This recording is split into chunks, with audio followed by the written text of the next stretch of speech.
What does YouTube mean to the world? To some, it's a way of expressing themselves.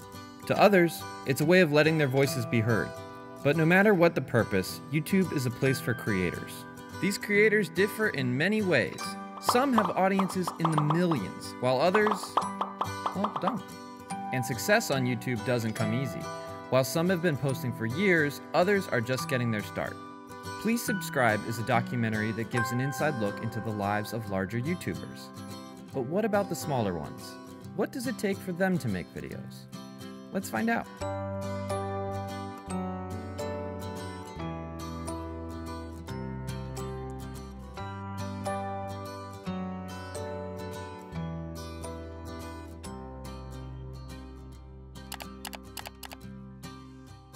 Hello, I'm Emily. I am 17 years old. I'm from the channel On My Way to Hogwarts, and I started my YouTube channel back in 2012 around March. I started YouTube because a friend of mine, who I had met on the internet actually, started sharing her YouTube videos with me, and I thought they were super cool. They were just her and her guitar in her room, playing music and sharing it with the world, and she would tell me about all of her cool friends that she had from all over the world, and I thought that was just the coolest thing. And I was at a point in my life where I didn't have a lot of friends in real life, so I took to YouTube, and it was easy because I loved singing, and I had just recently learned how to play guitar. I posted some cringe-worthy covers, my first being a One Direction cover, which I think is hilarious. And YouTube just went off from there. It is my life, and I'm so thankful that I started my YouTube channel back then. I mean, it was hard at first, because even right away you get wrapped up in the numbers of YouTube, and it was also hard being a student, like a high school student, and worrying about people in real life seeing my videos. But thus far, friends have approached me with nothing but overly nice things to say that just warm my heart and make me so glad that I do this. What did you think when you found my YouTube channel? Well, at first I knew you already, and so I found your YouTube channel. I was like, oh my god, it's Emily, and she actually acts like this in real life, which I think is really cool, because sometimes people on YouTube, or like people you know online, are like disappointed when you meet them. But I was like, that's Emily. I go to a performing arts school, so I'm acting a lot. I'm at the theater, I have to get a job, which makes it hard to do YouTube, but those things are something that would never ever make me stop doing YouTube. As I started to learn more about the world and my views in the world, and started to learn more about myself, I decided that YouTube was a beautiful platform to share what I was learning about myself and learning about the world with other people and hear what they were learning. And I'm so glad that I started vlogging and that I just didn't stick to music, because now YouTube is a place where I can share my music with the world, but I can also share myself with the world, and the world can share stuff with me too. So it's kind of wonderful. The coolest part, hands down, of YouTube is the friends I've made.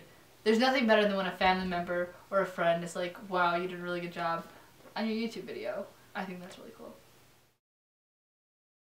Hello, I am currently in a Google Hangout with Roma and Sabrina, and we just, Hank Ray just tweeted that YouTubers is gonna happen at VidCon. And my heart is like doing the weird things, and my hand is shaking, and I can't stop squealing. Sabrina, we did it. Sabrina, it is happening. Wait, I'm wearing zit cream. Please don't. Hello, welcome to Nerdy and Quirky.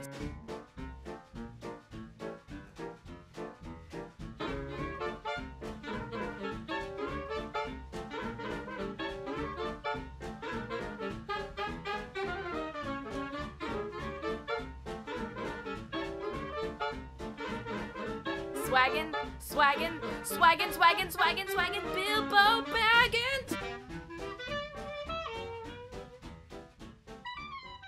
There's something really special about being friends with people who love to create things and love to share themselves with the world, because they see the world differently, and they help you see the world differently, they help you see yourself differently, and it's beautiful.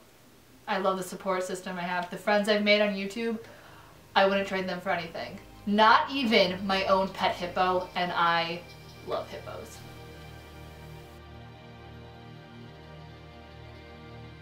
Wow. You see how I'm not nervous.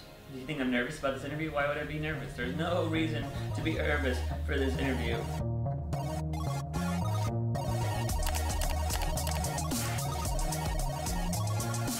I'm Juicebox. My real life name is Nathan Medina. I run a channel on the YouTubes called Juice from the Box, and I'm brown. I think the question a lot of people get as someone who makes videos on YouTube is, how did you start? And the short answer is that I just wanted to break out of this shell that I was stuck in. And that's the truth, but the real reason is that I had just got out of 2 bad breakups. I didn't really know who I was. I was trying to find myself. I spent the last few years just trying to be somebody who I wasn't, because I thought, you know, the fear of that person, oh, they're gonna break up with me because they, you know, this is how I really am, and they don't like that when I do that because they're like, you're weird, blah blah blah blah blah. You know, it was really the worst decision I ever made, and I just felt like I didn't know who I was after those breakups, and YouTube helped me get over that. Finding the YouTube community was a blessing because I don't know, I saw these people being either really bad or really good in front of a camera, and that was inspiring. It didn't matter. People didn't care. They just were being themselves, and I think that's what really helped me get the courage to make videos. But the main point of that was that they were being who they were, and that's all that mattered. Like, I wanted that. I wanted that confidence to be exactly who I was and let anybody see, because over the last few years I hadn't done that. I had just tried to be somebody for some one person, and I hated it. I hated it. So YouTube just that's basically everything expressed into emotions. Without YouTube, I would have never created a character like Andi, who is completely opposite of who I am. She just doesn't care what she says, and people seem to really like her on my channel. So much so that she got into a video with Olga K, somebody who I absolutely adore. That video was played on the main stage at Playlist Live. So a friend of mine asked me one time how I would feel if I got famous because of this Andi character. And my response was that I would totally be fine with it, because yeah, I might not be myself, but I created this character, and if people like this character, well, you know, give the people what they want. Anyways, I'm Andi. Stay bitchy, bitches. Bye. There's a lot that goes into making a YouTube video. I think the world has this mindset of, oh, you just turn on a camera and talk. It's like, no, I don't. There is, you know, there's pre-production stuff where you know, there's lights, there's cameras, the editing. Oh my God, the editing sucks.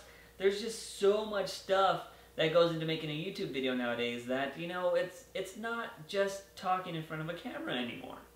The struggle is real, trying to put out a video every week and working, you know, 40, 50 hours a week. It's pretty crazy. And then also trying to have a social life. One of them usually gets cut. And mine, I usually cut the social life out. You know, it's just videos and work. Because it's just like, you know, I love making YouTube videos.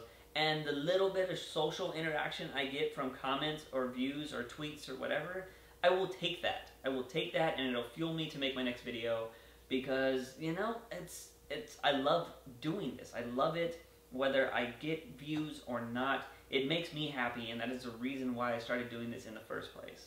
I don't think there's anything better than the YouTube community. I honestly don't. And it's just like we are the island of misfit toys. Like, it's because I think a lot of us grew up, you know, not popular, or, you know, feeling out of place, or like we're never really ourselves because society thought we're weird.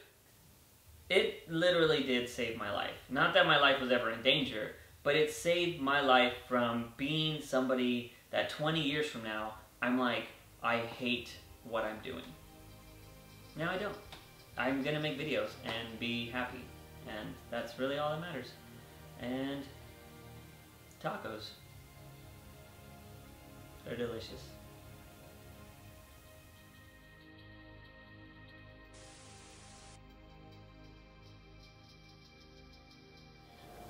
I'm still sick, but I'm doing this for you.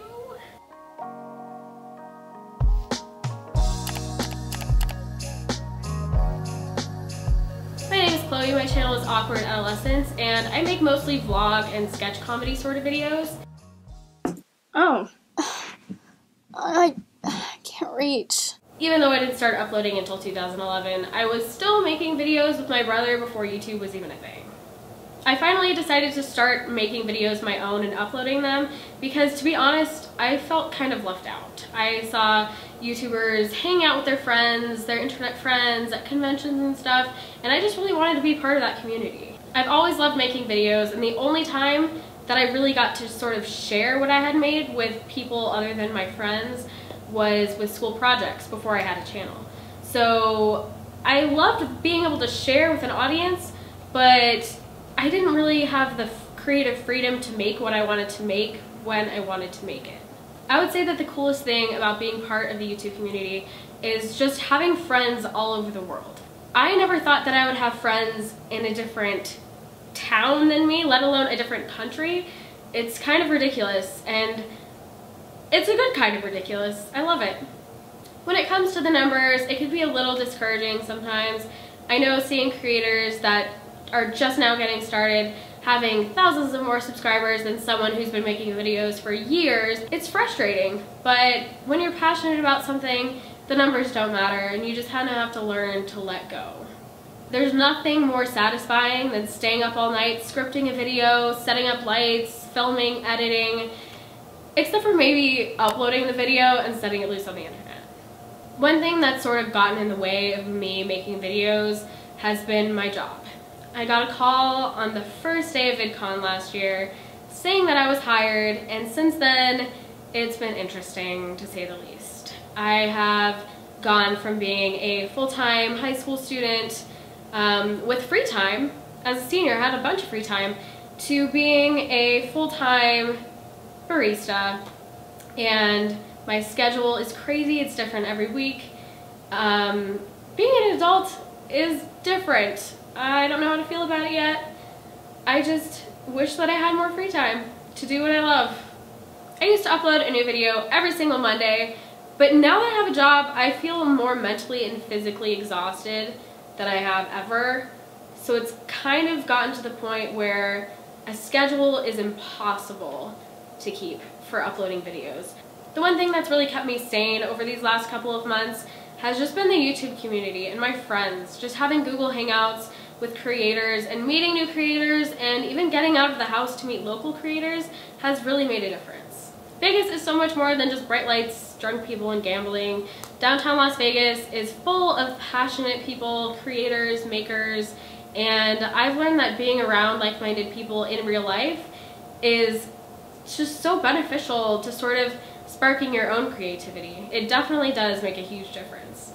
When I think about what it takes for me to sort of make videos and put my heart into YouTube, it takes a lot. It takes a lot more than just sitting down thinking of ideas. It's getting out of my comfort zone and meeting new people, trying new things. It's an adventure. People think I'm crazy when I tell them that I'm not going to college or that I turned down a possible promotion at work just so I can have more time to focus on YouTube. But to be honest, I think it's more crazy to not follow your dreams. Sure, most people do go to college and most people do accept a promotion, but I'm not most people. I would rather shoot for the stars and follow the heck out of my dreams, even if they take a while to achieve. Just because society says that you need to follow this norm doesn't mean that you have to. Make your own path and follow it. You never know. Dreams you didn't even know you had might start coming true.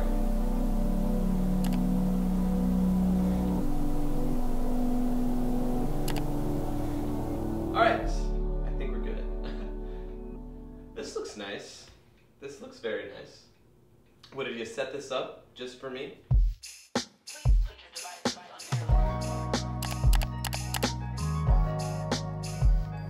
Hi, my name is Aaron Mull, and I run the YouTube channel Breaking GBK. So I've always had a passion for making videos, even before YouTube was around. I would always, team up with my sister and our friends from around the block, and we'd use my parents' Sony Handycam that would record onto tapes, and we would film these ridiculous skits and short movies and watch them back on the TV in the basement, and then we would re-record over the tapes because we didn't have any more tapes.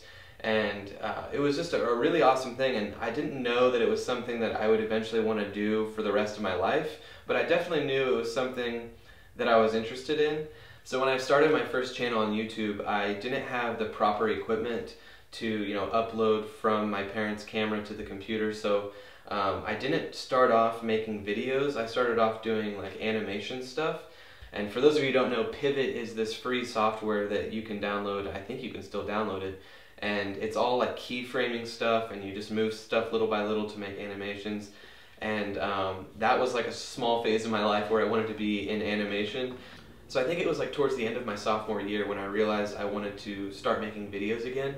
I'm not entirely sure if it was because I was around theater people and they were super creative, or if it just started to come back to me, but I knew it was something I wanted to get back into. And so the summer of my sophomore year, I got a job at a grocery store and worked pretty much full-time and tucked away a ton of money for a decent computer and a little flip HD camera. And then I started making videos again, and that's when the Breaking GBK channel started up. I kind of tried everything. I tried like the vlog style videos, the skit videos, the video game commentary stuff. And you know, later on I realized that the film style videos, the cinematic videos, were what really interested me the most. I kind of had the wrong idea, you know, going into it. I thought if my videos weren't getting a certain amount of views, they weren't successful. That was something I struggled with up until like a year and a half ago. I kind of started to let that go, and then it fully went away actually when I went to VidCon this last summer. So I was sitting down at this panel at VidCon before it started, and I overheard the guys say there was like a 200-person limit, and they had just reached capacity, and they were like closing the doors off. And I thought, 200 people is a lot of people, and you know, I've been around more people than 200 in one room before, but seeing 200 people that shared, you know, the same interest in me and that were there for the same reason made me realize, like, I usually get 200 views per video. This is a lot of people.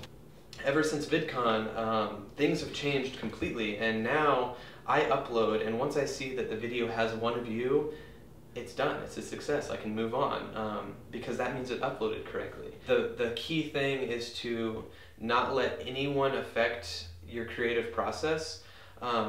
Like, for instance, the numbers affected me. Don't let a person commenting on your video affect you, because no matter what, you're going to get negativity. But as long as you're creating and you're being yourself 100%, that's going to show in your videos no matter what style of videos you do. And so even if you may have 1 or 2 negative comments, 8 or 9 positive comments are going to follow after that. So for the people who may be, you know, hesitating to start their own channel, or who ask the question what it takes to make a YouTube video, I would say that it all comes down to one word, and that's you. That's why they call it YouTube. You just need to do what you want to do. You know, it doesn't take high quality cameras or a production crew, you know, or a budget. You know, there's no one telling you what you have to make or when you have to make it. As long as you are being yourself and doing the things you love and making the things you love and that you're passionate about, people are going to find you, and people are going to want to collaborate with you. And soon enough, you're going to be surrounded by a community of people who share the same interest in you. And I think that's the coolest part about this whole website. And I'm really glad that I'm a part of it. That's all. YouTube, the place with more than 1 billion unique users, brought together 4 people from 4 different states to create one passionate project. YouTube isn't a place for big or small, right or wrong. It's a place for people. So if you've ever wanted to create, if you've ever wanted to be heard, or if you've ever just wanted to be part of a community, what better place than right here on YouTube?